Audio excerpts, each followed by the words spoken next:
政府正积极发展光电哦，也毋过早起有屏东的民意代表甲团体上北来到总统府的头前，因抗议友达光电公司伫邦寮甲树林拢撤掉来种电哦。伊嘛讲因破坏日军二战石头营的遗迹，嘛伤害到当地保育类动物的生态。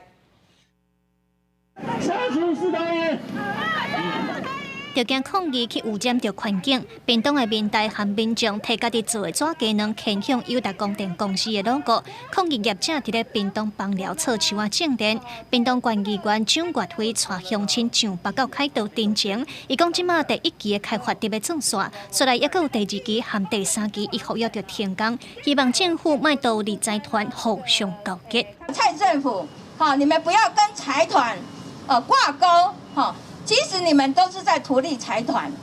地涵内底有珍贵罕见的保育类无尾叶片叶帽伫咧遮生态。捍卫石头营联名提供影片指出，伫咧开发案附近有日本时代的二战文化资产石头营碉堡，伫咧地涵内底有丰富的生态。但是屏东县政府拢目睭看起，当作无看到。记载开发案继续咧做，款团认为，就算讲要推动绿能，政府嘛无应该变作生态杀手。绿能是以友善环境为初衷的一个政策，可这政策竟然会变成一个破坏环境的元凶。保育类无尾叶蝙蝠的栖息也不顾，这整个砍掉，蝙蝠要怎么生存？针对石头营碉堡，屏东县文资所捌表示，已经有甲鉴定做文化景观，下令业者就要停工。友达光电嘛强调，工程袂影响到文化资产。另外，针对保育类的野豹，屏东县农业处去年和今年拢有公开招标，进行石头营遗址野豹族群监测调查计划。